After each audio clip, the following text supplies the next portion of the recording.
Selamat sore, Bapak Ibu sekalian, ya Mbak Mas. Terima kasih atas kehadirannya di acara Open House PPIA FEBUI pada hari Jumat ini ya, tanggal 31 Mei 2024. Eh ya, hari ini kita akan mendapatkan penjelasan ya mengenai PPIA FEBUI, terutama untuk program magister dan program doktor ya, dan sehubungan juga dengan pendaftaran dan pembukaan pendaftaran dari eh, PPIA FEBUI untuk magister dan kelas doktor.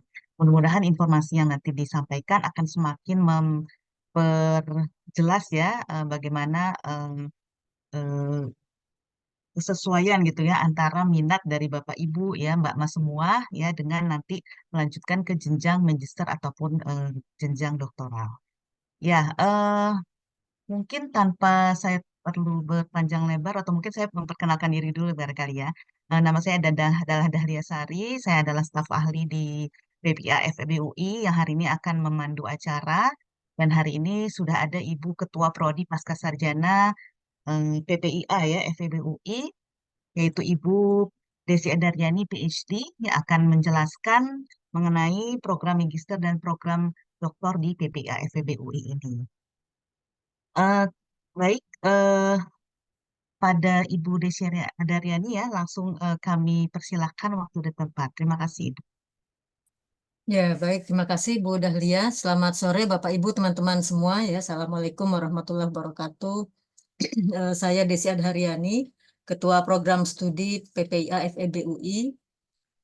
Mudah-mudahan ya mungkin ini baru baru selesai kerja atau masih di kantor ya. Kalau memungkinkan silakan open kamera ya sekalian supaya kita bisa kenalan juga ya. Mohon izin saya share screen sebentar.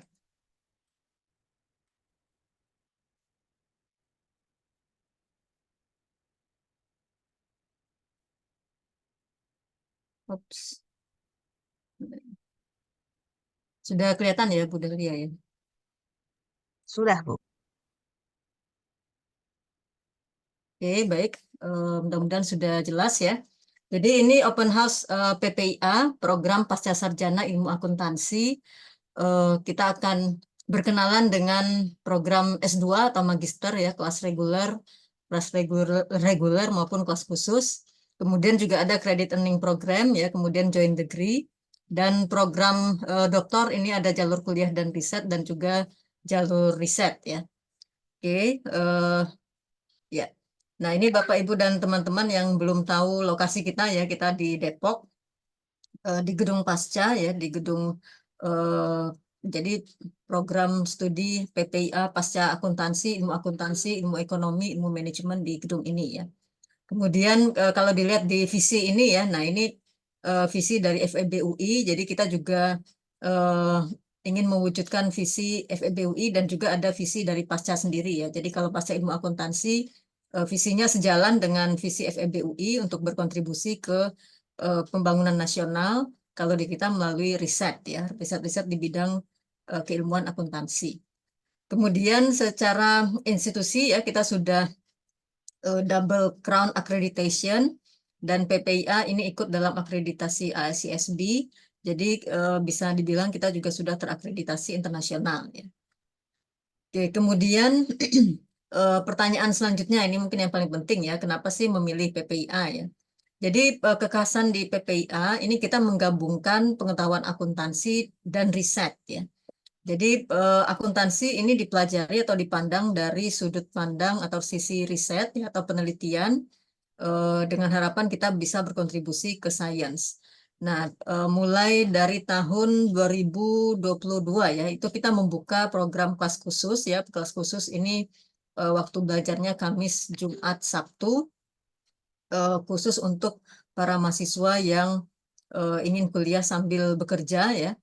Eh, Mungkin ada pertanyaan kenapa berbasis riset kok menerima yang bekerja di perusahaan atau di instansi begitu ya, di institusi. Nah, ini sebetulnya riset skill itu tidak hanya didominasi atau tidak hanya untuk peneliti saja ya. Jadi kita yakin bahwa di pekerjaan apapun itu research skill itu bisa bermanfaat untuk analytical skill ya untuk menganalisis. Kemudian juga pengembangan evidence atau pengambilan kebijakan dengan evidence berbasis riset atau berbasis penelitian itu mudah-mudahan bisa lebih tepat ya. Nah, ini yang kita harapkan dari para lulusan kita ya. Nah, jadi di sini kita ada courses ya, tentu ada mata kuliah. Walaupun kalau yang S3 jalur riset itu tidak ada mata kuliah khusus, hanya di semester 1 nanti ada seminar kajian ya, kajian literatur, nanti kita lihat kurikulumnya. Kemudian juga ada penelitian yang dituangkan ke dalam tesis dan disertasi. Oh ya, ya baik Pak Edwin, lagi ada kegiatan BIMTEK ya. Berarti double Zoom ya, mudah-mudahan tetap bisa eh, memahami yang kita sampaikan ya. Kemudian juga kita ada kegiatan-kegiatan training dan workshop. Kemudian juga kita berharap bisa meningkatkan kemampuan komunikasi mahasiswa karena eh, hampir tiap mata kuliah kita itu ada presentasi kelompok ya untuk S2 dan presentasi individu. Kemudian kita bahas bersama di kelas ya dengan dosennya ya. Kemudian juga kita berharap ada jejaring ya, membangun jejaring dan kolaborasi karena biasanya mahasiswa kita ini berasal dari berbagai instansi dan ada juga berbagai daerah ya. Jadi kita harapkan bisa sama-sama nanti mensupport di pekerjaan masing-masing ya, baik untuk pengambilan kebijakan ataupun kolaborasi penelitian ya.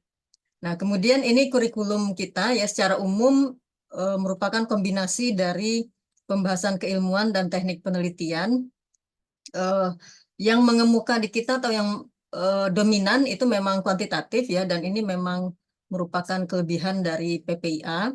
Tetapi kita juga tidak menutup kemungkinan kalau misalnya ada yang ya, tertarik dengan metode kualitatif. Ini ada satu dua yang melakukan penelitian dengan metode kualitatif ya. Kalau di eh, pembahasan mata kuliah ini kita pelajari di metode riset akuntansi itu keduanya dibahas ya, ada kuantitatif dan kualitatif. Tetapi untuk ekonometri itu dibahas untuk metode kuantitatif itu dibahas lebih banyak di analisis data riset akuntansi atau ekonometri ya.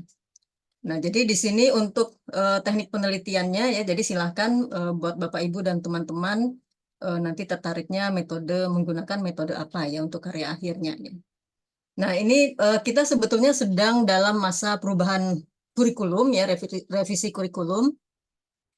Jadi ini belum ketok palu di UI ya. Jadi UI sudah menerbitkan pedoman umum ya, pedoman rektor, peraturan rektor untuk kurikulum S2, S3, S1 begitu ya. Kemudian kita ini sedang proses pengajuan ke UI. Tetapi kira-kira secara garis besarnya ini sudah disetujui ya.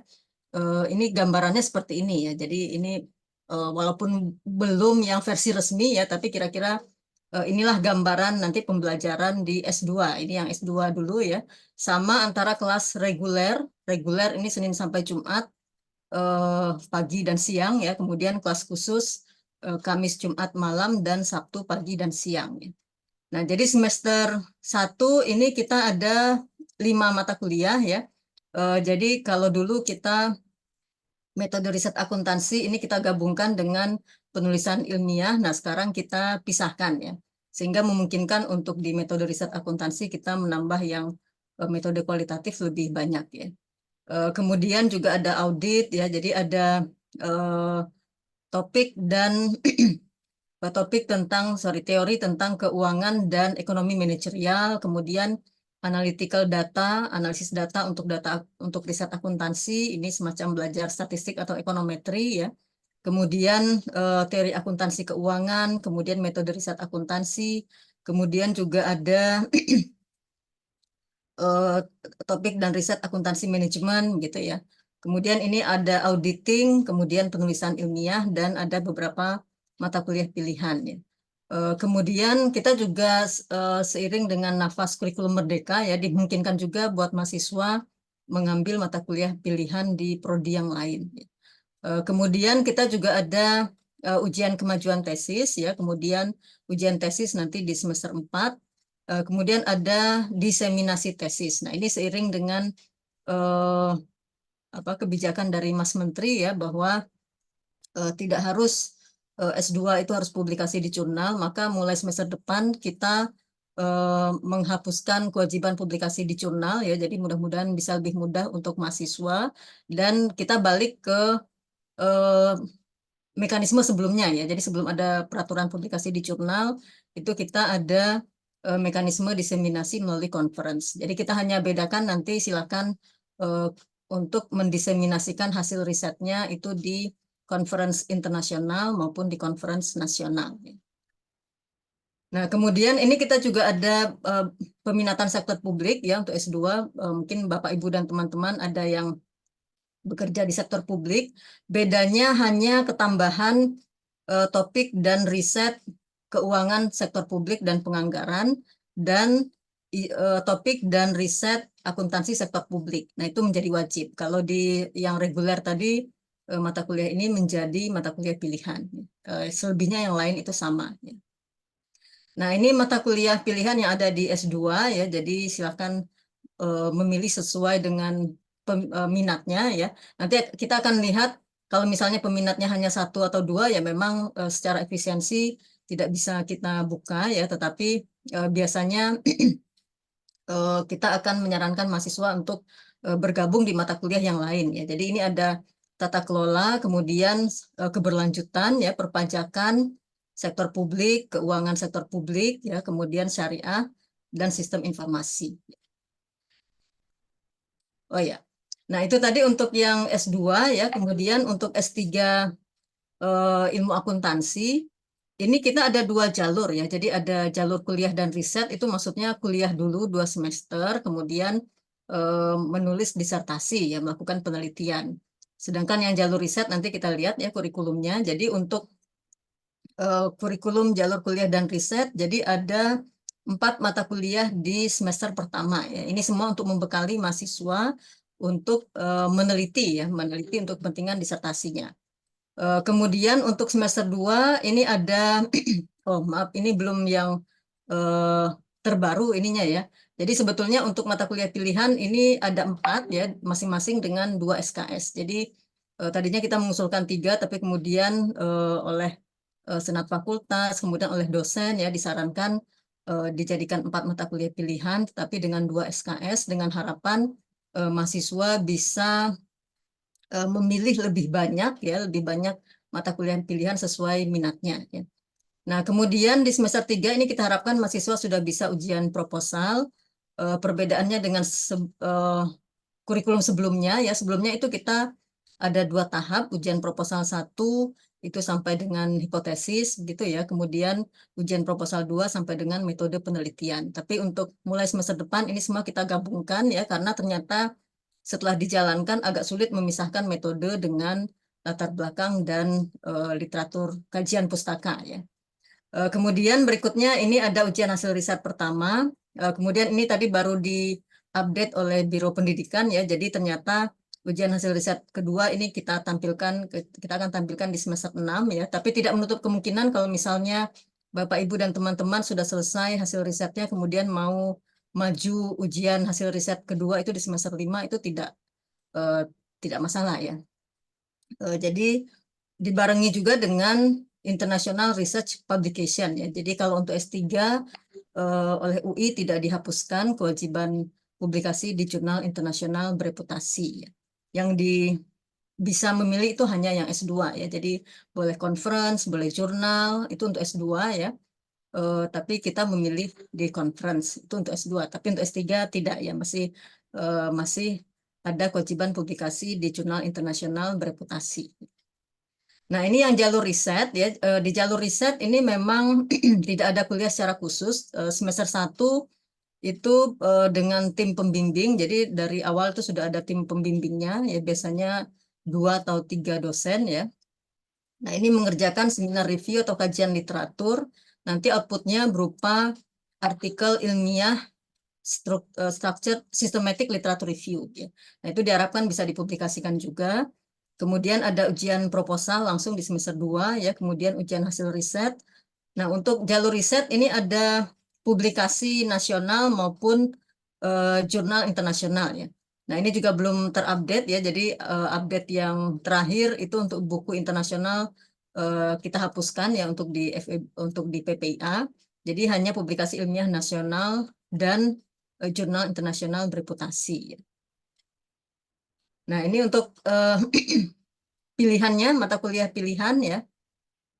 Ini masing-masing semuanya 2 SKS, jadi ada tata kelola, keberlanjutan, hampir sama dengan S2 ya, perpajakan, sistem informasi, auditing ya, pasar modal, kemudian sektor publik dan akuntansi syariah.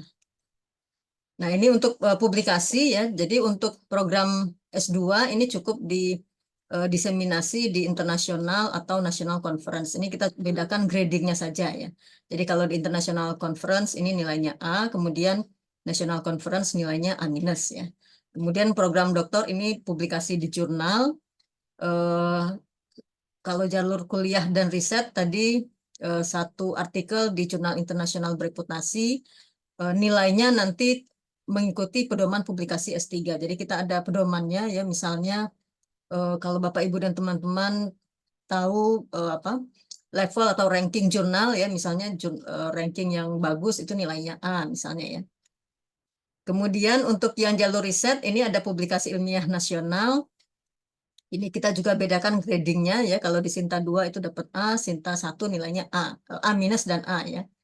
Kemudian publikasi di buku internasional tidak ada, yang ada hanya publikasi ilmiah jurnal internasional terindeks bereputasi ya berdasarkan Scopus. Ya, nah itu tadi untuk kurikulum ya, desain kurikulum. Jadi untuk S2 itu didesain bisa selesai dalam 4 semester normalnya, tapi kalau misalnya ada yang bisa 3 semester, ya alhamdulillah kami sangat mengapresiasi ya. Kemudian kalau S3 itu didesain dalam 6 semester ya. Eh, Tentunya kalau misalnya apa bisa disiplin ya, ya insya Allah bisa selesai tepat waktu ya. Nah, ini berbagai prestasi dan kegiatan penunjang penelitian ya.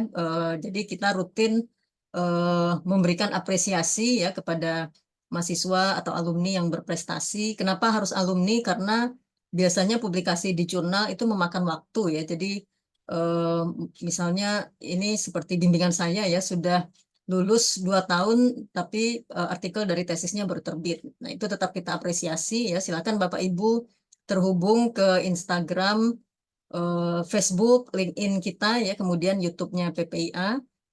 Biasanya kita akan menginformasikan ya berbagai kegiatan maupun prestasi mahasiswa di media sosial kita. Ya, jadi ini eh, harapannya ya mahasiswa bisa menikmati journey-nya ya perjalanannya tidak hanya untuk mengejar gelar, begitu kira-kira ya.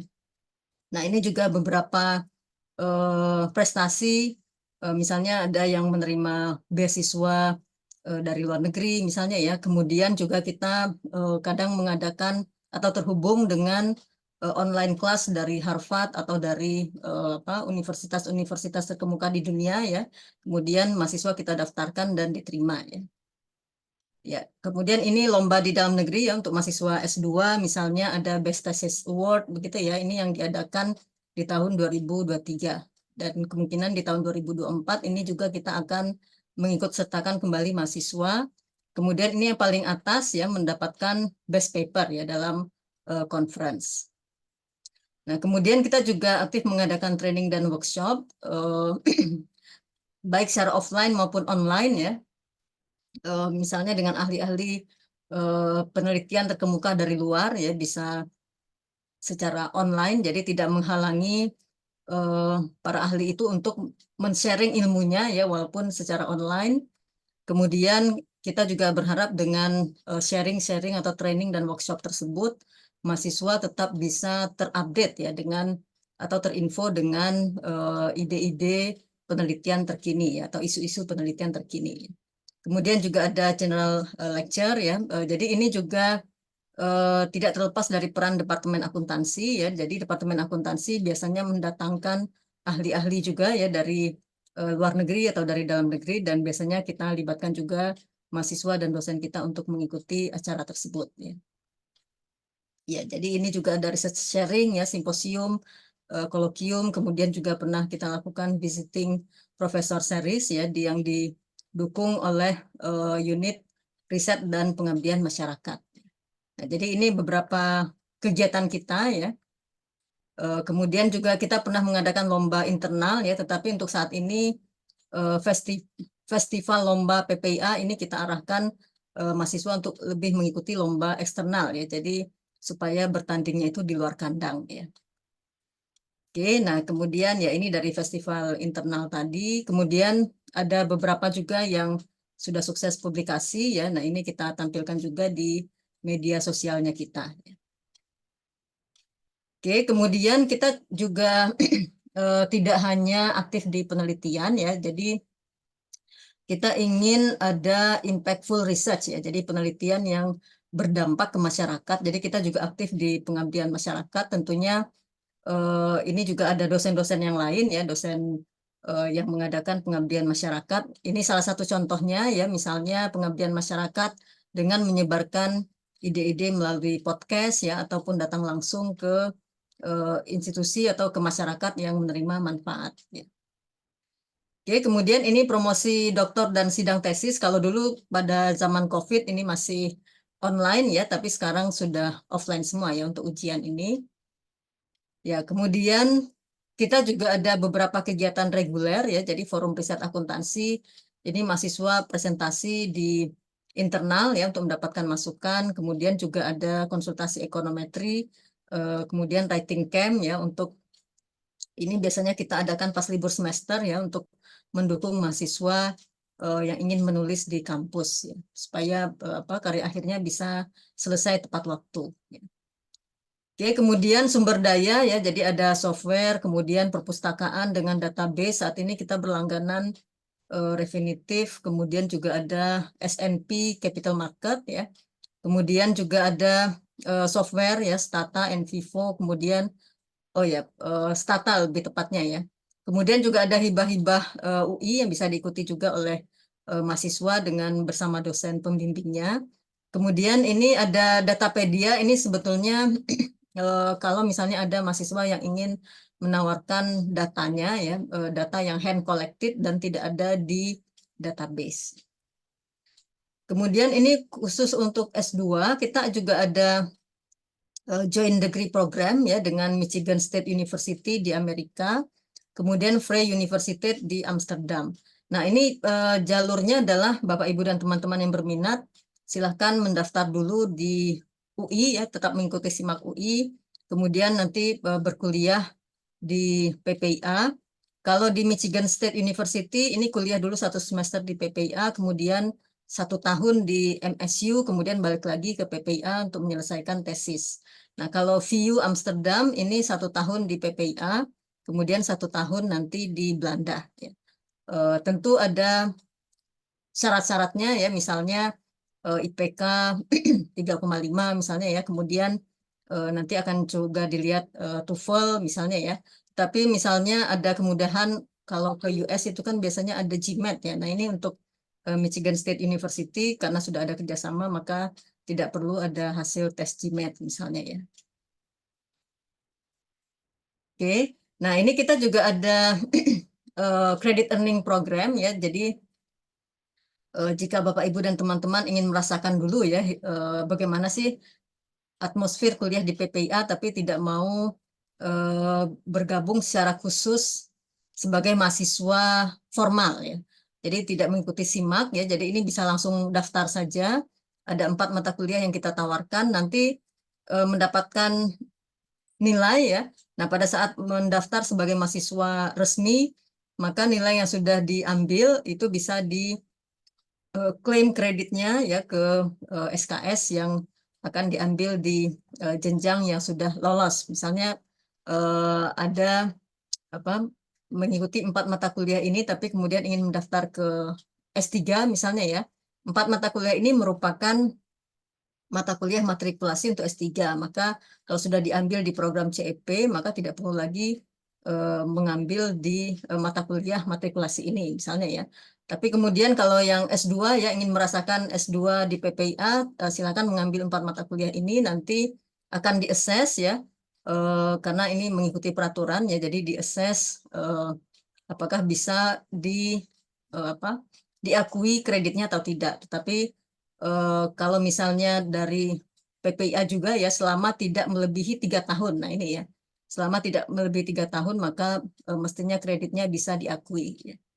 Jadi ini yang bisa kita akui melalui program CEP ya. Jadi tadi 4 mata kuliah tadi akan diakses karena peraturannya seperti itu ya.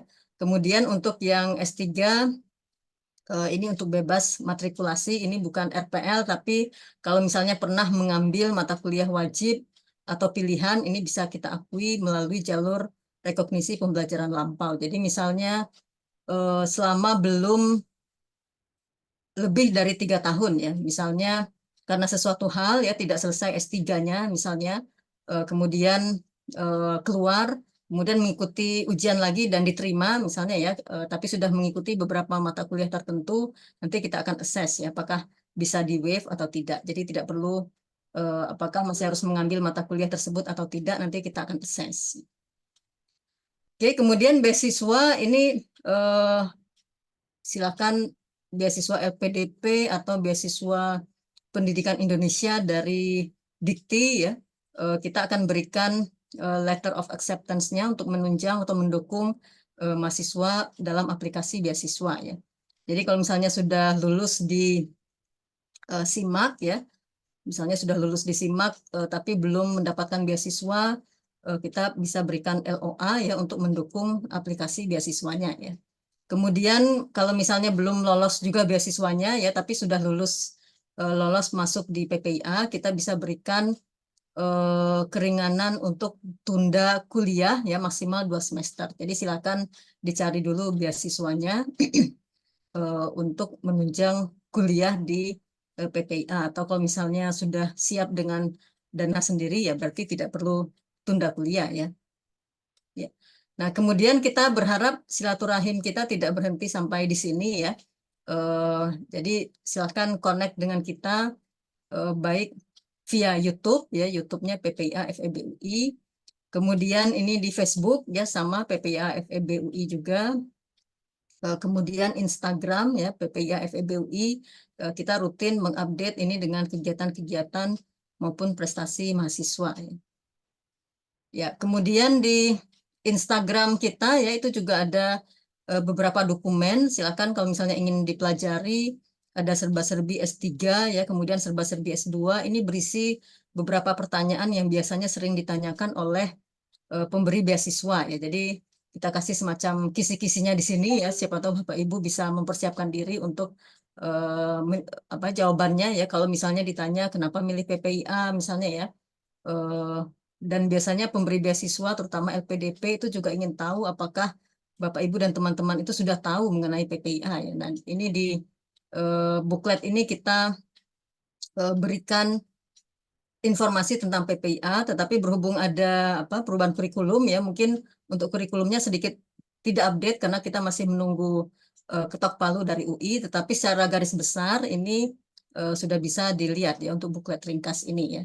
Kemudian juga ada flyer double degree dan juga informasi yang lain. Kemudian ya ini akreditasi eh, ini dari LinkedIn ya. Jadi kita juga ada di LinkedIn ya PPIA FEB UI. Ya. Nah, jadi kita harapkan Bapak Ibu dan teman-teman kalau nanti bergabung ya, nah ini atmosfer kelas maupun acara-acara di PPIA ya. Jadi kadang kita juga mengadakan acara offline ya untuk menunjang pembelajaran dan perkuliahan mahasiswa dan juga dosen ya. Jadi itu saja ya mungkin sebagai pengantar dari saya. Nanti kita lanjutkan dengan tanya jawab ya untuk lebih mengenal PPIA. Demikian Bu Dahlia, saya kembalikan ke Bu Lia dulu. Ya, terima kasih Bu Desi atas penjelasannya yang eh, sudah panjang lebar ya, dan sudah memberikan pencerahan ya mengenai kelas magister akuntansi dan juga doktoral ya akuntansi. Ya Bapak Ibu, kita di sini sebenarnya santai saja ya, karena juga ini udah masuk mungkin udah masuk weekend ya, jadi kita santai saja, jadi tidak perlu formal-formal ya. Nanti juga pas kuliah ya kita juga memang tadi seperti disampaikan oleh Bu Desi ya kita enjoy ya, enjoy the journey ya. Eh, jadi tidak perlu tegang ya. Nah, sebelumnya di sini kita ada sekitar 34 peserta. Mungkin saya ingin pengen tahu dulu ini yang ada peminatan untuk S2, boleh nggak kasih emot yang seperti saya nih ya, saya kasih contoh ya, saya kasih jempol deh kalau yang ini. Nah, ini yang apa maksudnya, tolong kasih emot atau reaction jempol buat yang berminat untuk masuk S2, boleh?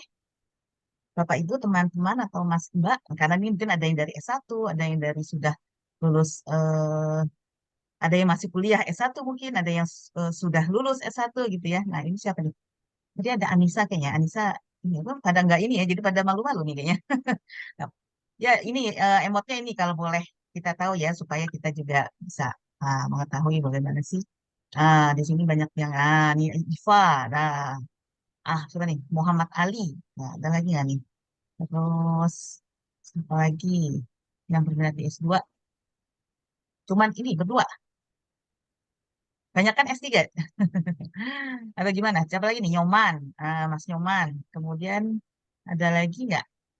Oke, baru 3 nih. Metode Anissa 4 ya. Oke. Ya, baik-baik. Ya, udah. Kita asumsikan selebihnya S3 ya. Oke, yang tidak ada masalah ya. Jadi ini ingin mengetahui saja nanti supaya bisa nanti mungkin lebih tepat sasaran ya. Eh, Baik, tadi saya sudah menanyakan kalau ada yang mau bertanya, silakan ya, mau langsung atau mau menulis ya di chat ya. Oke, kita lihat di sini sudah ada juga banyak pertanyaan ya. Mungkin Bu Desi juga sudah baca nih. Oke, yang pertama dari Haris Rinaldi ya. Nah, ini ya, untuk mengenai jurnal internasional, apa jurnal harus diindeks fokus atau Sinta? Hmm. Ini Oke, untuk langsung langsung S2 saja. atau S3? Langsung boleh, boleh Bu Desi, Ya. silakan. Ya, biar Ini efisien. Mas Haris, Mm-mm. tapi fotonya perempuan. Ya, whatever ya. Ada pertanyaan. Oh ya, ini Haris ya, udah jelas ya. Mas Haris ini untuk mengenai jurnal internasional. Oh ya, ini S2 mungkin ya bertanyanya ya. Iya, Oh, seperti itu. S2 atau S3 ya? Kalau yang jurnal ini S3 ya. Oh ya. Oke, kalau yang jurnal internasional tadi ya, jadi untuk jurnal internasional itu syarat lulus untuk S3 ya. Eh, jadi kalaupun rencananya ya untuk mulai semester depan itu kalaupun belum diterima untuk publikasi, silakan maju sidang terakhir dulu yang namanya promosi ya, tetapi untuk kelulusan tetap harus mengurus di apa publikasi di jurnal internasional bereputasi Trindex Corpus ya. Jadi kalau jurnal internasionalnya Trindex Corpus untuk S3, kalau untuk S2 ini tidak lagi di jurnal ya, tetapi cukup conference, bisa conference nasional maupun internasional. Kita hanya bedakan nilainya ya.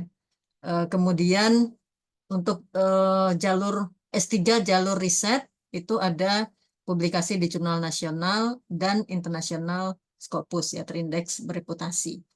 Jadi sesuai jalur masing-masing dan sesuai apakah S2 atau S3 gitu ya.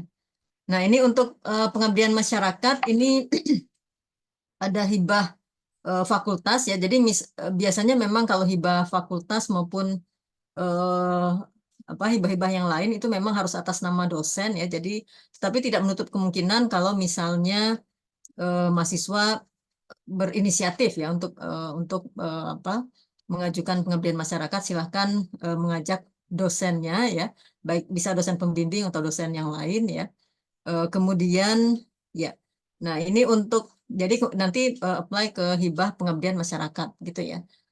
Kemudian juga biasanya di UI untuk hibah UI ini memang ada juga hibah pasca sarjana ya. Tapi setahu saya untuk hibah pasca itu tetap harus dosennya, betul ya Bu Lia ya. Jadi tetap harus dosennya yang atas nama dosen yang apply ya.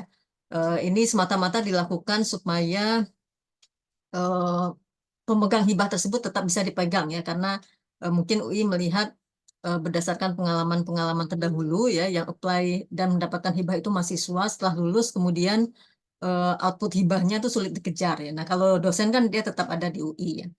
Jadi untuk hibah-hibah ini boleh inisiatif mahasiswa ya tetapi apply-nya atas nama dosen gitu ya. Kemudian jurusan di S1 tidak linear dengan S2 ya. Nah, ini kalau misalnya silakan ya mendaftar nanti baik di S2 maupun S3 itu kita ada ujian SIMAK, yang lolos ujian SIMAK nanti kita akan panggil juga untuk ujian wawancara, gitu ya. Jadi nanti kita akan melihat ya motivasinya kenapa misalnya dari teknik informatika mau mengambil jurusan ilmu akuntansi misalnya ya, dan juga kesiapan dari calon mahasiswa ya untuk belajar ilmu akuntansi ya. Kemudian oh ya, beasiswa untuk KIP ini setahu saya untuk S2 ya. Kalau KIP di sorry, untuk S1 ya. Untuk S2 ini saya belum ada infonya, tapi biasanya tidak ada ya untuk jalur S2. Biasanya untuk S2 ini mahasiswa mendaftar LPDP atau kalau apa beasiswa-beasiswa yang lain, paling sering LPDP ya. Oke, jadi itu Mas Haris, silakan kalau nanti ada pertanyaan lagi ya, silakan ditulis lagi di chat atau bisa juga bertanya langsung ya. Gitu ya, Bu Lia ya. Ya, terima kasih Bu Oke. Desi. Ya, eh oke, Oh, jadi tadi Mas Haris mungkin mau iya. lanjut ke S2 ya berarti ya, sini ya. Oke. Ya, berikutnya ya, ini ada pertanyaan mengenai yang mau masuk S3 di Bu Desi. Oke. Nah, Ini berapa ada nilai? di chat Heeh, sudah ada beberapa. Oh ya, sudah ada Haris nih, belum udah ya. rame. Nah, Atau kita berapa? seling dulu dengan itu ada yang Mbak Reza ada raise hand mungkin. Oh, di Baresa udah resign ya? Oh, oke oke ya, Nanti silakan baru kita Baresa. balik ke chat lagi ya. Ah, Baru. iya, iya, nanti selang-seling ya. Silakan Baresa. Ya, terima kasih atas kesempatannya Bu Dahlia dan Bu Desi. Perkenalkan saya Resa, Bu. Saya kebetulan saat ini menjadi seorang dosen di Universitas Jember. Uh, saya berminat dan tertarik terkait dengan PPIA yang doktoral ya, Bu ya. Yang Ya, ingin saya tanyakan untuk tadi kan ada kelas reguler dan kelas riset ya. Untuk ya, yang kelas riset itu setiap tadi semester itu kalau nggak salah ada publikasi baik itu jurnal nasional maupun ya. internasional. Kalau boleh saya tahu Bu jumlahnya berapa? Apakah ada target di setiap semesternya itu? Kemudian juga termasuk juga mungkin sebagai syarat lulus untuk program yang reguler ya Bu ya. Itu jumlah jurnal yang terindeks Scopus itu berapa dan kita itu di rentang Q berapa. Dan itu juga apakah juga mempengaruhi nilai tugas akhir ya Bu ya disertasi. Kemudian juga eh, yang terakhir tadi kalau misalnya saya mengikuti CEP kan batasnya 3 tahun ya Bu ya. Ya. Katakan saya daftar di tahun 2024 ini, saya menyelesaikan dan ada nilai minimal nilainya berapa dan juga saya postpone ya Bu. Misalnya tahun depan baru ikut SIMAK UI. Katakan CEP saya itu kan sebagai istilahnya itu eh, ini ya surat izin lah ya pas ketika nanti saya sudah diterima SIMAK UI, berarti saya juga harus melampirkan CEP tadi ya Bu ya, supaya mungkin tidak Ya, mengikuti matrikulasi. Apakah ya, seperti betul. itu? Ya. Oh ya. Oke, baik. Terus Satu-satu dulu ya. Oh, ya, Mas, ya silakan nanti satu sejak. lagi terakhir Bu. Ya. Mohon maaf. Untuk tahapan ujian di doktoral tuh kalau di UI berapa kali ya Bu? Oh Berapa iya, tahap? Terima kasih. iya baik. Terima kasih Mbak Resa ya. Eh, Oke, ini tadi untuk yang S3 berarti ya. Nah, ini untuk yang jalur kuliah dan riset, ini kita secara syarat sih hanya satu aja untuk syarat lulus ya. Hanya satu ya di jurnal internasional bereputasi, sedangkan yang jalur riset itu satu-satu juga ya, satu di jurnal nasional, satu di jurnal internasional gitu ya. Nah, kemudian tadi juga ada kalau kita lihat di sini jalur riset ya, ini kan ada seminar review atau kajian literatur. Ini juga outputnya bisa artikel systematic literature review disubmit ke jurnal nasional maupun internasional itu boleh ya. Ini bisa juga menjadi syarat kelulusan ya. Jadi jurnal bentuk artikelnya itu tidak harus artikel empiris, tetapi juga bisa dari systematic literature review misalnya ya. Eh, ini silakan nanti di apa dikoordinasikan dan didiskusikan dengan tim pembimbing gitu ya. Nah, kemudian untuk CEP tadi ya. Jadi kalau misalnya mengikuti CEP untuk S3 betul ya. Jadi nanti bisa di waive ya, tidak harus mengikuti 4 mata kuliah matrikulasi ini untuk S3. selama belum lewat dari 3 tahun, gitu ya. Jadi untuk yang kalau misalnya tadi ada pertanyaan juga di chat ya, kalau misalnya pengen bebas matrikulasi, nah ini biasanya tidak lewat dari 3 tahun ya untuk yang dan harus berasal dari S2-nya kita, gitu ya. Nah itu akan bebas matrikulasi ya. Tapi kalau misalnya dari apa S2 universitas lain, terutama yang tidak berbasis riset ya, ini biasanya harus mengikuti mata kuliah matrikulasi ini dulu ya. Kemudian tahapan ujian tadi bisa kita lihat ke jalur kuliah dan riset ya untuk yang S3. Jadi ini ada ujian proposal, kemudian ujian hasil riset 1, ujian hasil riset 2, dan ujian promosi. Berarti ada 4 ya, 4 tahap gitu ya. Sama untuk yang jalur riset juga, oh sebentar, kalau jalur riset ini ujian proposal riset, ujian hasil riset 1 ya. Kemudian ya sama ya, 4 juga ya, 4 tahapan ujian. Gitu Bu Resa ya. Ya. Berkaitan dengan kuartil, Bu, ada minimal nggak kita Oh harus ya, untuk publikasi ya. ya Jadi kita publikasi? membuka di pedoman publikasi itu terbuka Q1 sampai dengan Q4 ya. Tetapi kita selalu sarankan minimal Q3 karena Q4 kadang belum stabil ya, takutnya Ya. keluar dari indeks Scopus gitu ya. Jadi kasihan mahasiswanya sudah capek-capek melakukan riset dan penelitian ya. Jadi ini juga mau milih jurnal yang mana itu silakan nanti dikoordinasikan dengan tim pembimbing gitu ya. Ya. Biasanya sih tim pembimbing yang melihat mahasiswa sudah kerja keras pengennya di jurnal yang bagus begitu ya. Kalau bisa ya Q1, Q2. Iya. Ya, Oke. ya, Terima kasih, Bu Bu. Reza. Ya, baik, terima kasih Bu Reza. Oke, semoga jelas ya Bu Resa. Oke, kita lanjut ya Bu Desi. Ini ke pertanyaan dulu ya di chat ya. Ya, Nanti baru ke yang berikutnya raise hand. Oke, ini dari Pak Hendra. Berapa nilai tes minimal mahasiswa baru S3 agar tidak perlu ikut matrikulasi? Dan apakah terdapat tes wawancara untuk mendaftar S3 ilmu Oh akuntansi? iya. Dan apakah dilaksanakan secara offline? Ini mungkin Pak Hendra di luar ini kan ya. Di luar Jabodetabek. Iya. Ya silakan Bu Desi. Ya. Oh ya, ini pertanyaan dari Pak Hendra ya.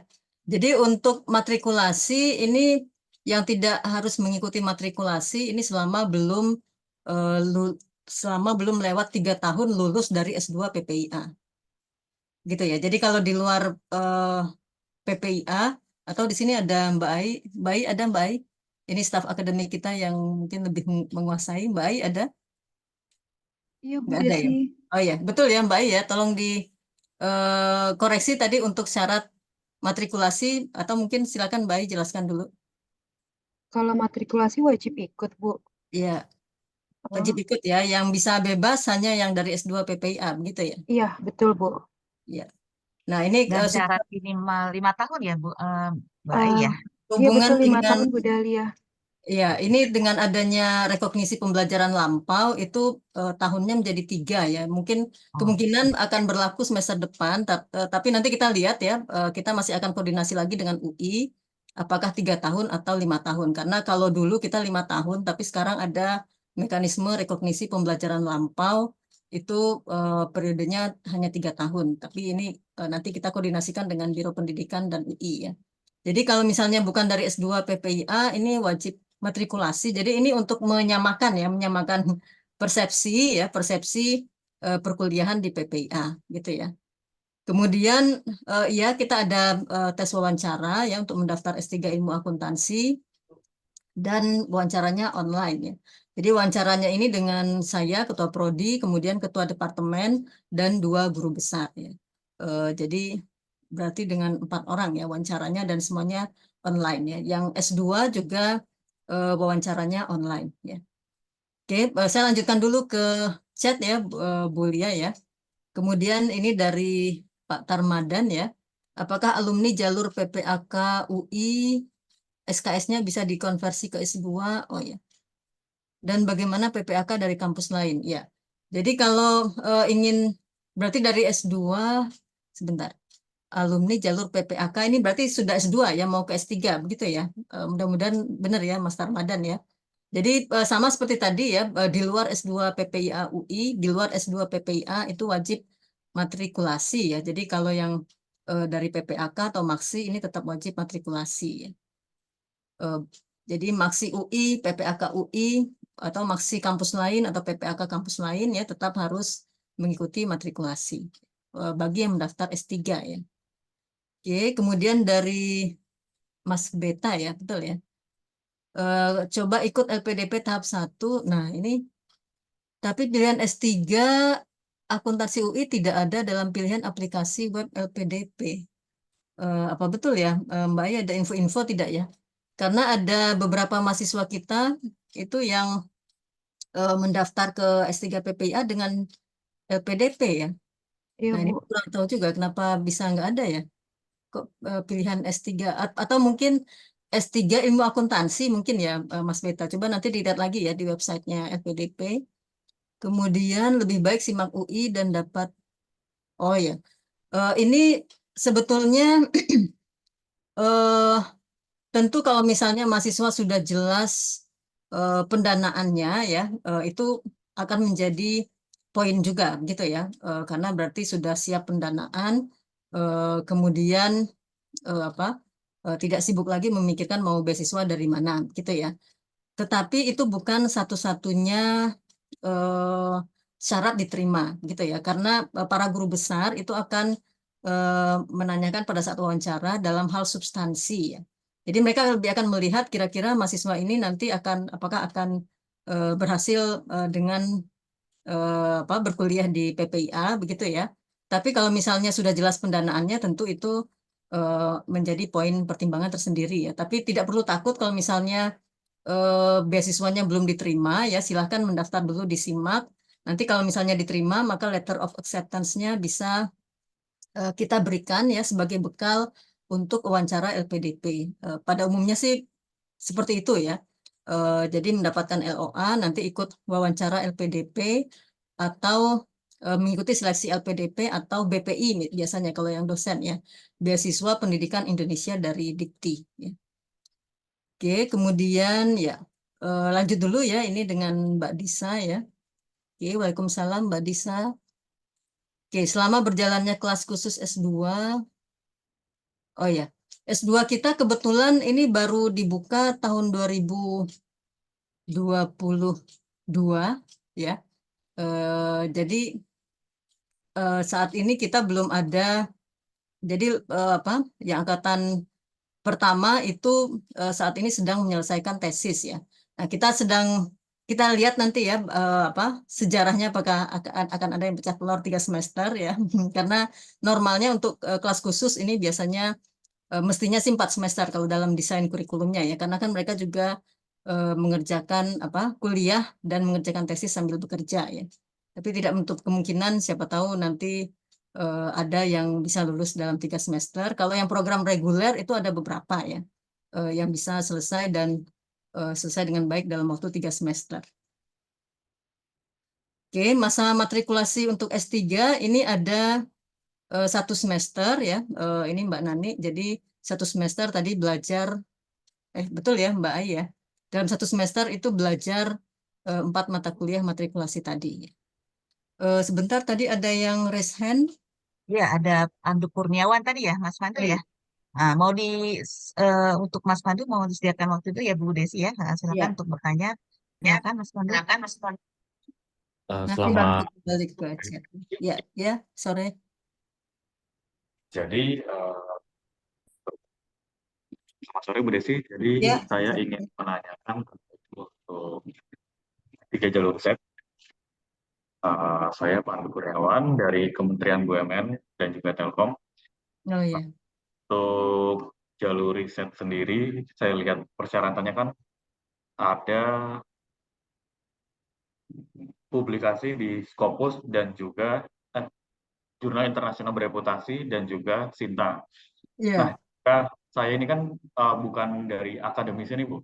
ya, Terus saya juga baru punya satu jurnal itu di Q2 dan ya, juga sedang ada satu proses di Q2 juga. Nah, ya. itu apakah diperkenankan untuk bisa daftar di jalur riset atau bagaimana? Dan juga untuk S3 jalur riset ini dibuka semester ini dan semester depan tiap semesternya atau 1 tahun sekali? Oh ya, ya baik. Jadi S3 ini pembukaannya 1 tahun sekali ya. Kemudian untuk jalur riset ya, ini persyaratannya adalah satu artikel di jurnal nasional minimal Sinta 3 dan juga satu artikel di jurnal internasional bereputasi sebagai nama pertama semua ya. Nah, ini kalau misalnya ada yang lagi proses tapi ada yang sudah publikasi, silakan coba mendaftar dulu ya, nanti akan kita pertimbangkan. Gitu, Mas Pandu ya.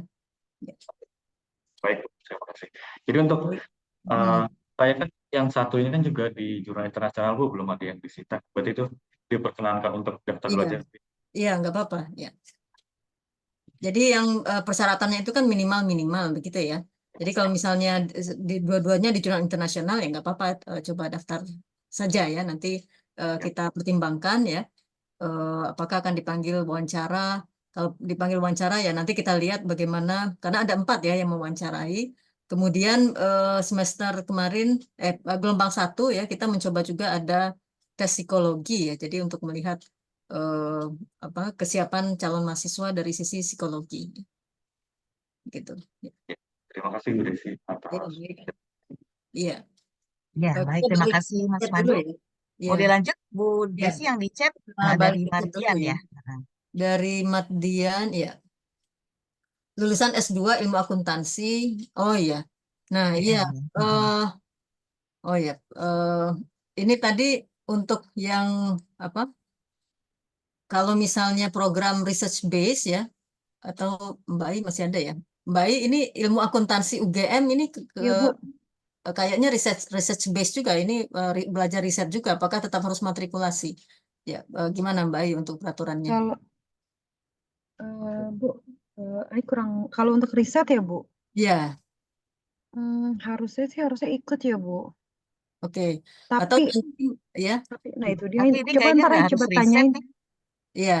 Pertanyaannya bukan jalur riset ya Ibu Desi. Ini Ya, maksudnya ini sudah S2 ilmu akuntansi. Biasanya kalau akuntansi itu sudah belajar riset ya. Jadi apakah masih tetap harus matrikulasi?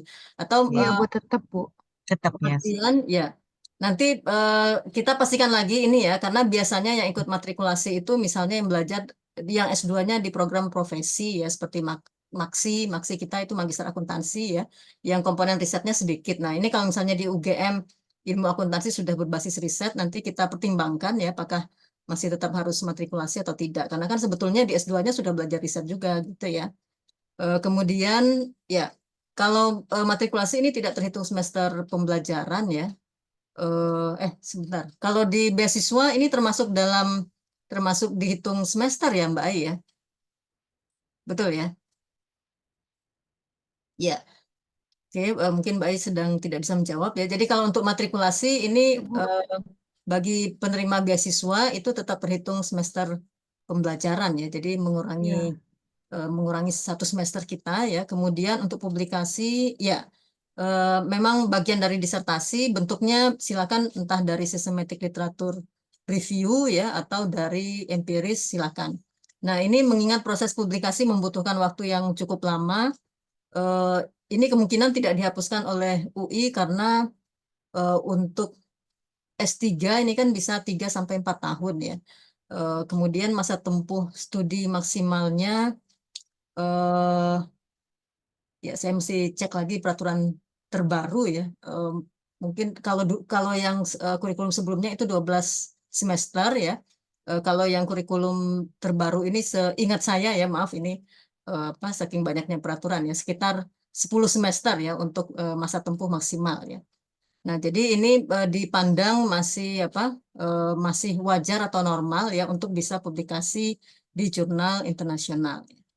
Begitu ya, Mbak atau Mas Mardian, silakan nanti kalau masih ada yang ingin ditanya, ditulis lagi di chat ya.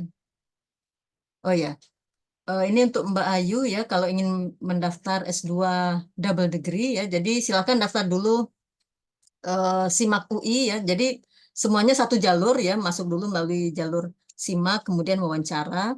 Nanti kalau sudah diterima, harap disampaikan ke kami ya minatnya untuk mengikuti double degree ya. Dan ingin memilih Michigan atau di Free University ya. Bisa biaya sendiri, bisa juga dengan LPDP itu sudah masuk daftar double degree LPDP ya. Jadi silahkan coba lihat-lihat di website LPDP untuk double degree PPIA ya ke Michigan State University dan Free University ya.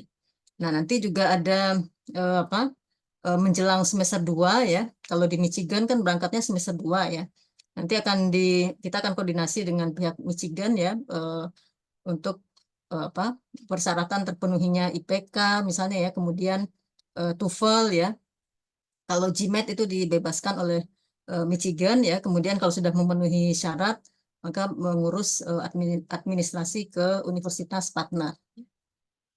Oke, kemudian nanti kalau yang Michigan State University ini 1 tahun di Michigan ya, jadi semester 2 dan 3-nya di Michigan, semester 4-nya nanti balik ke PPIA untuk menyelesaikan tesis ya.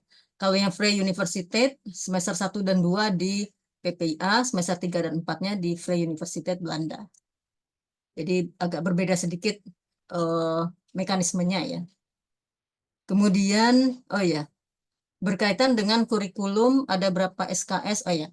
Jadi kalau untuk S2 itu 54 SKS, untuk S3 88 SKS. Gitu ya.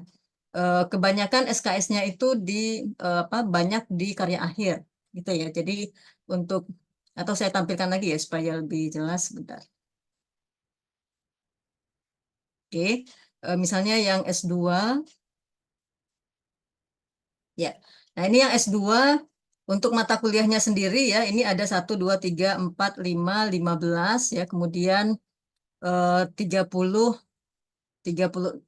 berarti ya. Nah, ini 36 SKS ini untuk perkuliahan, kemudian sisanya ini di karya akhir gitu ya. Sedangkan untuk S3 itu heavily di karya akhir ya. Sedangkan mata kuliahnya sendiri untuk S3 ini hanya 20 ya. Jadi ini 1, 2, 3, 4, 12. Ini maaf belum terupdate ya. Yang benar semester 2 itu ada 4 mata kuliah pilihan, masing-masing 2 SKS.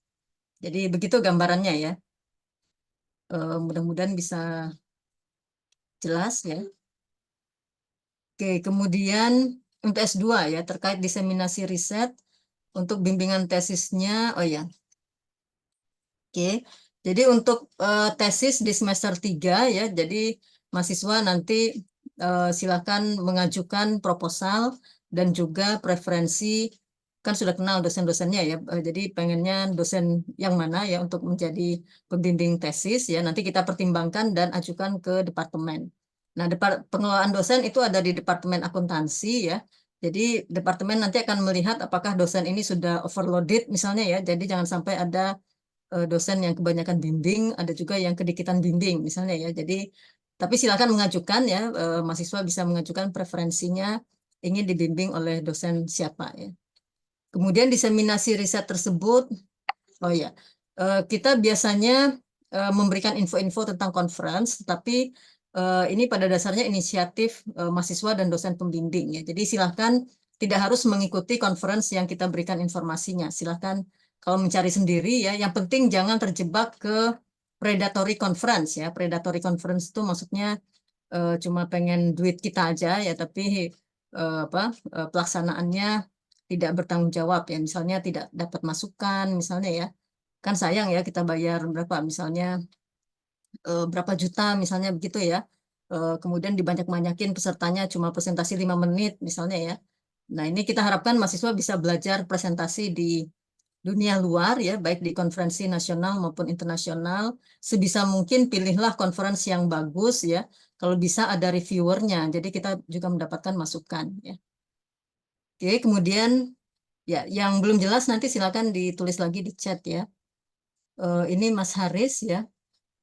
Apakah mahasiswa swasta bisa melanjutkan studi? Ya, setahu saya untuk LPDP ini bebas ya untuk umum ya. Kalau yang dikti itu untuk dosen.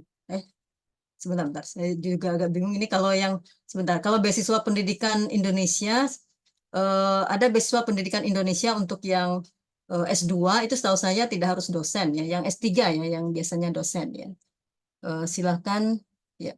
Silakan nanti Mas Haris ya coba mendaftar ke LPDP. Nah, ini apakah penerima beasiswa LPDP bisa sambil bekerja? Ini pertimbangkan kapasitas dan kapabilitas kita untuk menyelesaikan studi ya. Jadi memang ada beberapa ya nggak banyak juga ya, 1-2 mahasiswa ya, keasikan bekerja ya karena sudah tidak ada kuliah, jadi semester 3 itu sudah bikin karya akhir, keasikan bekerja, banyak proyek, akhirnya tesis atau disertasinya akhirnya nggak selesai gitu ya. Jadi ini juga kalau misalnya yang mendaftar pada saat sesi wawancara ya kita akan tanyakan ya tentang apakah akan sambil bekerja. Kalau S2 kelas khusus itu memang sambil bekerja ya. Tapi kalau S3 ya kita sarankan full time ya. Atau kalau misalnya mau bekerja ya jangan yang pekerjaan yang banyak menguras waktu ya. Misalnya ada yang kuliah S3 sambil jadi dekan atau wakil dekan. Nah, itu kan agak-agak impossible sebetulnya ya dan memang akhirnya tidak selesai disertasinya. Gitu ya. Jadi harap pertimbangkan ya waktu kita, kapasitas kita, kapabilitas kita ya. Ya, ini tadi yang Mas atau Mbak Mardian ya, betul sudah research base ya. Jadi silakan mendaftar dulu ya, nanti kita koordinasi lagi dengan Biro Pendidikan dan juga UI ya. Karena kalau sudah belajar riset ya harusnya tidak perlu matrikulasi, tapi kami akan lihat lagi ke peraturannya secara apa? Secara rigid itu seperti apa ya. Oke, kemudian Mas Tandri ya. Betul ya Mas Tandri apa Mbak ya? Maaf ya kalau salah ya. Izin bertanya, matrikulasi betul 1 semester. Ya, jadi mata kuliah semester 1 kalau misalnya yang wajib matrikulasi, jadi harus matrikulasi dulu ya 1 semester. Ini kalau S3 itu penerimaannya setahun sekali ya, jadi apa? Kita ini di semester genap ya sekarang ya. Jadi masuk kuliahnya nanti di semester gasal.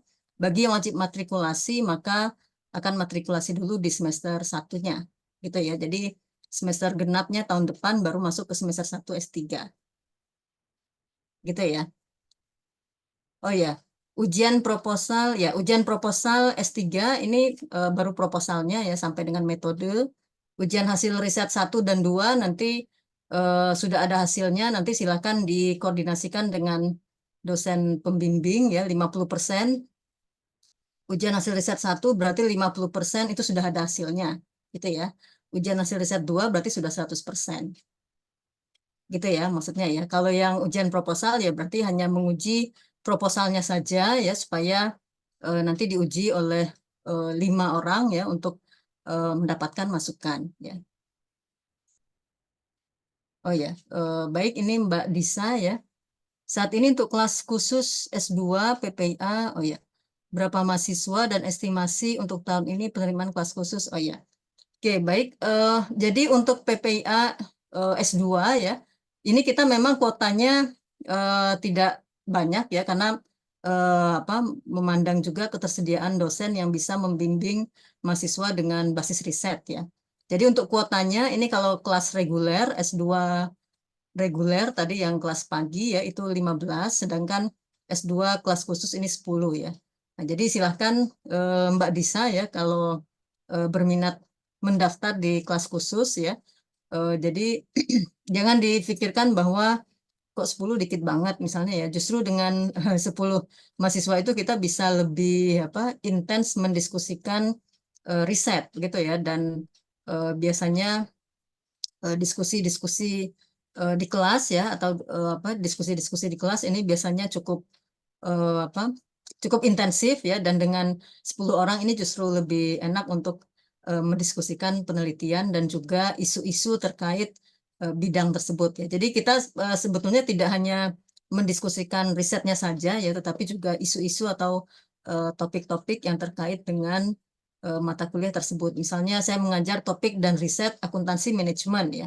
Jadi kita belajar riset manajemen tapi kita juga belajar lagi ya topik-topik akuntansi manajemen di level S2. Begitu ya Mbak Disa ya, mudah-mudahan bisa jelas. Ya. Ya. Ini chat sudah, mungkin ada lagi, silakan. Oh, ini ada terakhir dari Ayu nih, Bu. Oh ya, oh ya, ya. Oh, ya, untuk 15 orang yang S2 kelas reguler maksudnya ya. Ya, jadi Ya. gelombang 1 dan gelombang 2 ini 15 maksudnya. Tapi saat ini masih nggak usah takut ya. Jadi masih tersedia slotnya untuk calon mahasiswa di S2 ya. Yang agak ketat itu memang S3 karena S3 ini perjalanannya panjang ya. Jadi kita perlu memastikan bahwa mahasiswa memang punya stamina dan kesiapan ya untuk belajar selama 3 sampai dengan 4 tahun ya untuk menyelesaikan disertasinya ya. Oke, ini ada Mbak Dini ya. Waalaikumsalam. Ikut ujian di gelombang 1 S3 ya. Ya, apakah jumlah dan kualitas publikasi? Tidak. Jadi untuk S3 jadi saringan pertamanya memang SIMAK gitu ya. Nah, nanti kalau misalnya kita akan perhatikan dulu dari SIMAK ya kita lihat siapa saja yang akan kita panggil wawancara berdasarkan hasil SIMAK ya. Nah, nanti pada saat dipanggil wawancara silakan lengkapi data-data ya, biasanya ada CV, kemudian lengkapi dengan artikel yang sudah dipublish ya, dengan publikasinya silakan nanti dikasih dokumen-dokumennya ke Mbak Ai biasanya ya. Mbak Ai di sini Sani Irianti itu Mbak Ai ya, yang staf akademik S3 ya. Begitu Mbak Dini ya. Jadi memang jadi saran saya silakan teman-teman manfaatkan waktu buat meningkatkan skor SIMAK ya. SIMAK ini tesnya apa tuh? Tes TPA sama tes bahasa Inggris ya.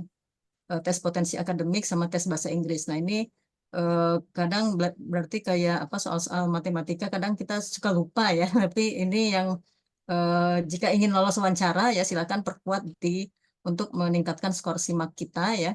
Tapi kita juga biasanya ada pertimbangan walaupun misalnya skor SIMAK-nya tidak mencapai syarat untuk dipanggil wawancara, kita akan ada pertimbangan-pertimbangan lain juga ya.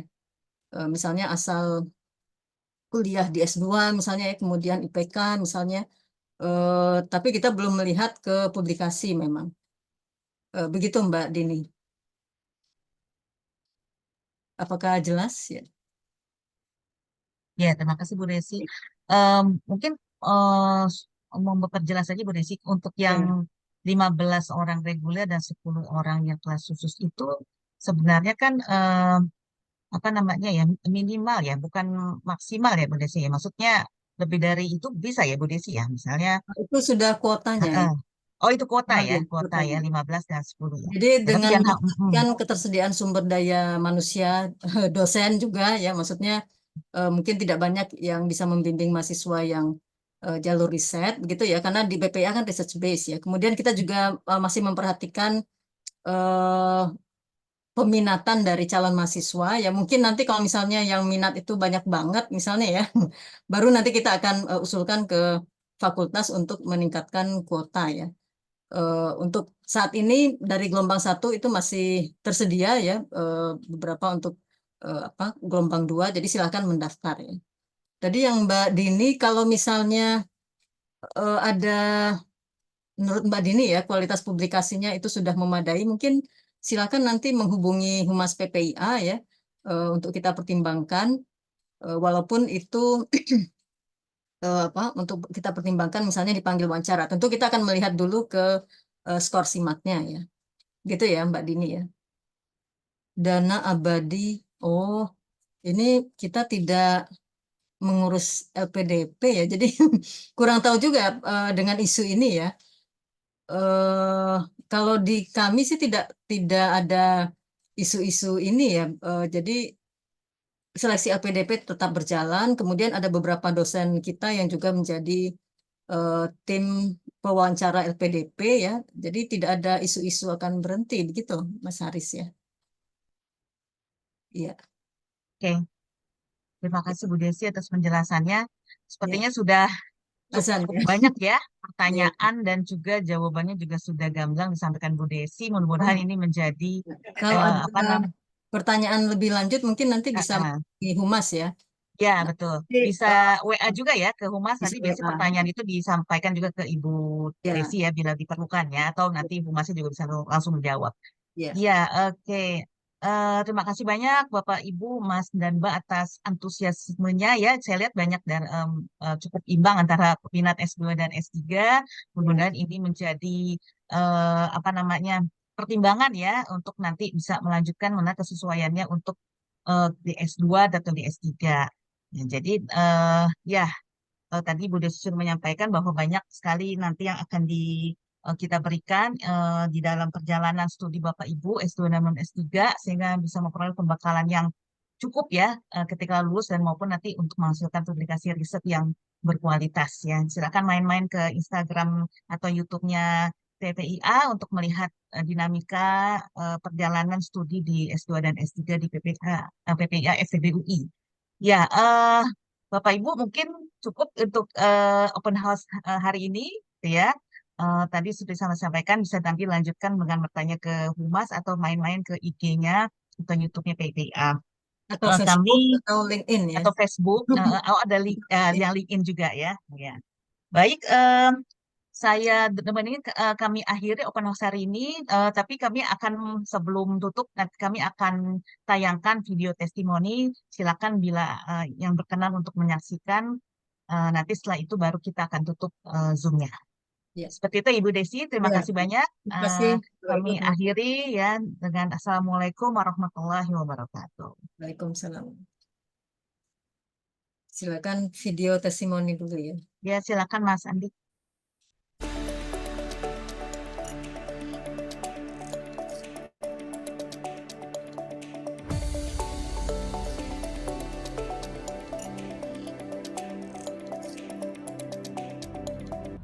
Halo, Assalamualaikum warahmatullahi wabarakatuh. Salam kenal rekan-rekan semua, nama saya Dwi Jayanti. Sebelumnya saya adalah mahasiswa Magister PPIA FEB UI Angkatan 2021. Alhamdulillah saat ini saya sudah lulus di Agustus 2023 kemarin. Saya saat ini bekerja full time sebagai accounting advisor di salah satu Big Four di Jakarta. Ya, tentunya sebagai seorang pekerja full time dan mengambil kelas reguler, isu utama saya waktu proses pendidikan adalah mengatur waktu, memanage waktu antara pekerjaan, tentunya kurikulum pendidikan dan juga jadwal kelas dan juga jadwal saya sebagai istri dan ibu dari anak-anak saya. Dan mungkin kalau saya bisa flashback apa yang menjadi kunci utama atau hal apa yang mungkin cukup membantu saya dalam memanage waktu selama menjalankan 3 peran tersebut, yang paling pertama adalah mungkin harus dikomunikasikan. Itu menjadi salah satu langkah pertama yang saya lakukan ketika saya memutuskan untuk kuliah. Saya mengkomunikasikan hal tersebut atau rencana kuliah saya tersebut ke atasan, ke rekan-rekan satu tim dan juga ke keluarga tentunya.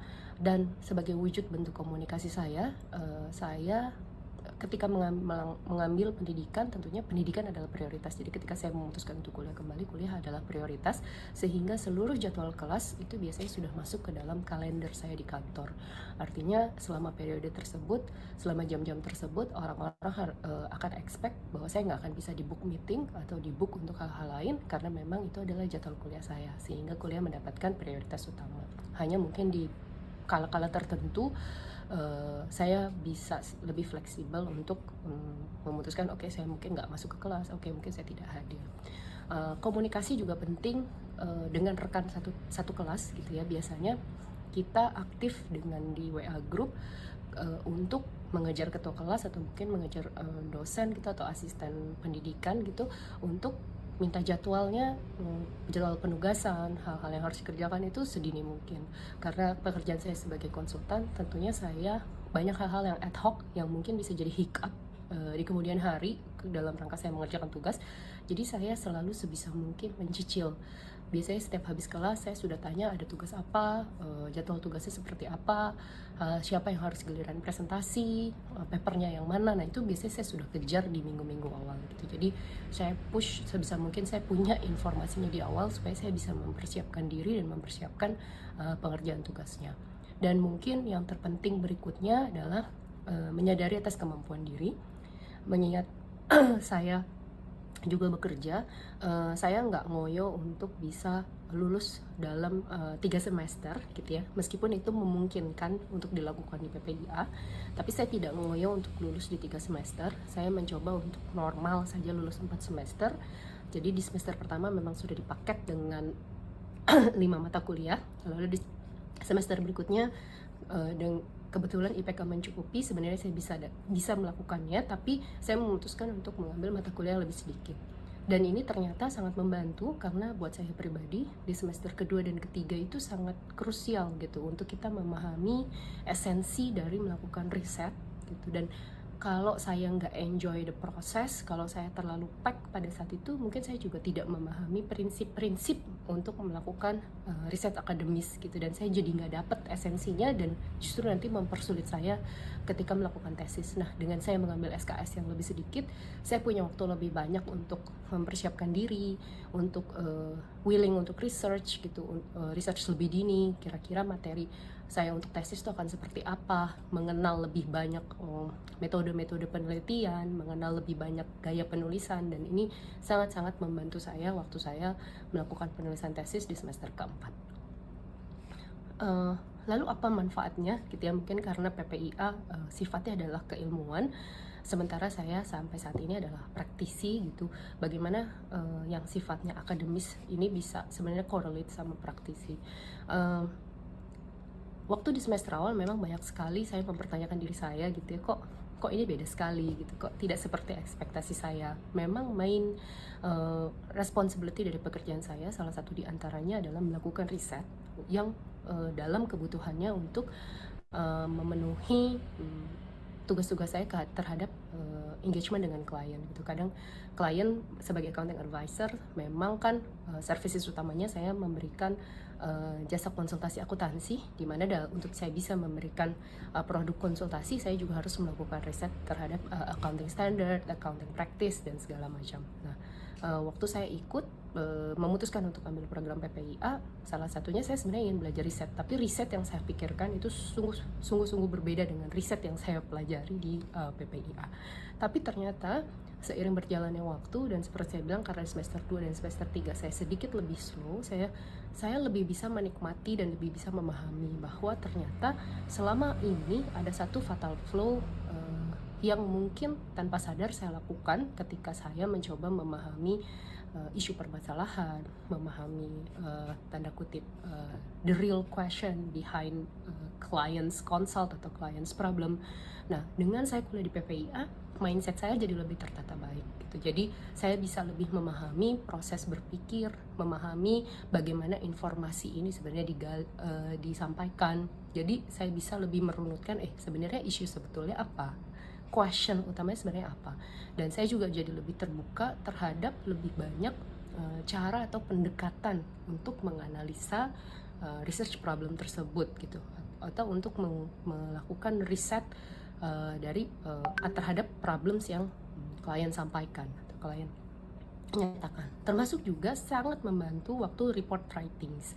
Ketika saya menuliskan writings terhadap accounting papers, accounting practical papers gitu ya, kajian akuntansi, tulisannya menjadi lebih runut, lebih rapih. Orang mungkin bisa lebih membaca, oh background situasinya seperti ini, masalah yang ditanyakan itu apa yang dipikirkan ketika melakukan riset, dan konklusi akhirnya apa. Jadi ini sangat membantu proses penulisan, dan ini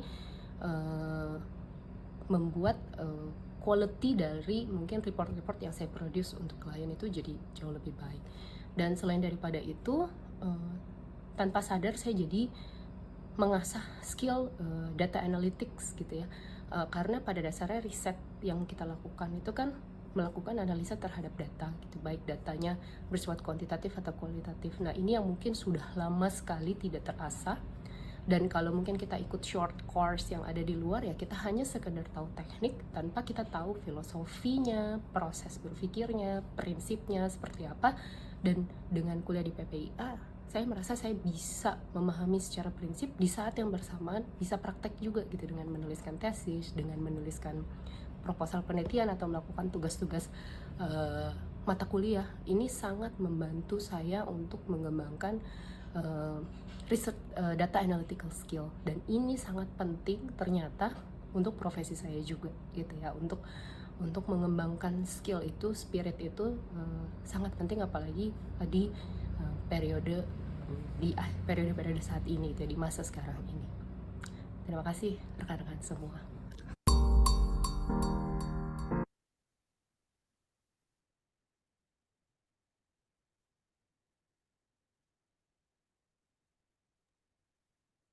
Ya, terima kasih Bapak Ibu yang masih bertahan. Ya. Ya, kita tutup ya, Mas Andika, Ibu Desi, terima kasih. Assalamualaikum Terima kasih. warahmatullahi wabarakatuh. Waalaikumsalam warahmatullahi wabarakatuh. Terima kasih Bapak Ibu. Ya. Ya, sampai di Semoga sini. sukses semuanya ya. Amin, ya, mendapatkan yang terbaik. Amin. Ya, jangan ragu mendaftar ya. Silakan mendaftar ya.